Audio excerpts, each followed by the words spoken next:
नमस्कार, मैं संदीप कुमार। स्वागत आपका द पब्लिक न्यूज चैनल में। जी हाँ, बिहार के अंदर आज 15 साल में 5वीं बार चुनाव होने जा रहा है और दूसरी बार 3 फेज में वोटिंग। जी हाँ, 15 साल में 5 बार चुनाव हो चुके हैं और आज दूसरी बार 3 फेज में वोटिंग होने जा रही है, यानी 3 चरणों में मतदान होने वाले हैं। और 2005 की बात की जाए तो वहाँ पे 3 फेज में वोटिंग हुई थी। 2005 अक्टूबर में 4 फेज में वोटिंग हुई थी, 2010 में 6 फेज में और 15 में 5 फेज में। इस बार 2020 में 3 फेज में वोटिंग होगी।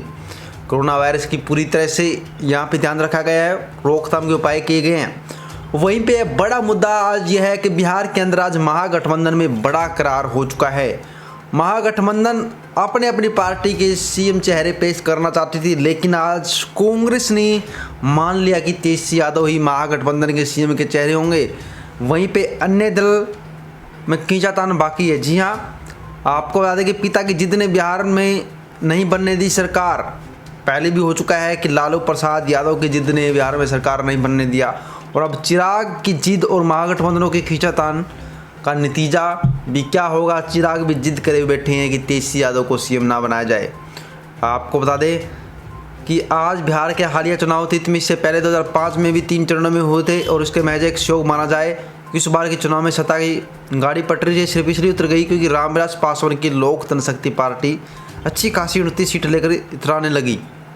नतीजा युवा है कि लोजपा 29 सीट से बानी चाबी जेब में रखकर तालमल ही करती रही और इससे पहले कि उसकी चाल किसी खाने फिट बैठती, राज्य में राष्ट्रपति शासन लग गया, यानी चुनाव सरकार बनने में नाकामयाब रही थी। उस टाइम अक्टूबर में दोबारा चुनाव है, पासवान की सीटें घटकर 10 पर आ गई।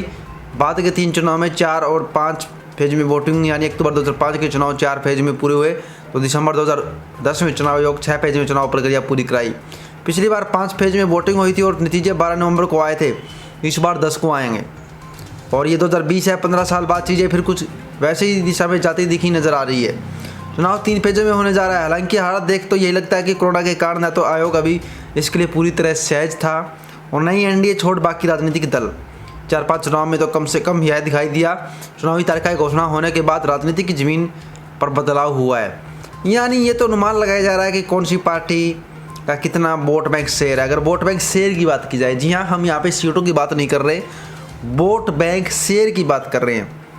अगर वोट बैंक शेयर की बात की जाए तो राजद के पास 75% वोट बैंक शेयर है, उसके बाद जेडीयू के पास 55%, भाजपा की 37%, कांग्रेस की 10%, लोजपा की 29%, निर्दलीय की 17%, अन्य की 20%। ये यहाँ पे इनकी सीटें ज़्यादा से ज़्यादा जीतने की प्रोबेबिलिटी यहाँ पे दिखाई गई है।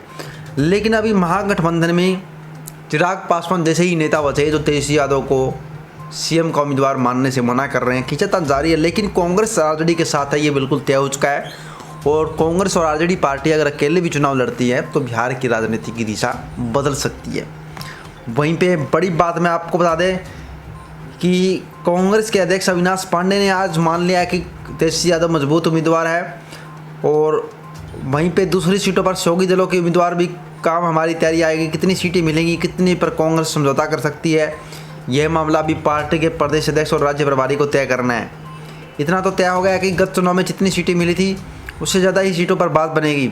उपेंद्र कुशवाहा के बारे में पूछने पर उन्होंने कहा कि हम चाहते हैं कि भाजपा विरोधी ताकतें एकजुट हो और 243 सीटों पे देखते हैं कि आखिर आरजेडी के खाते में कितनी सीटें जाती है। आप क्या सोचते हैं, कौन होगा बिहार का सीएम?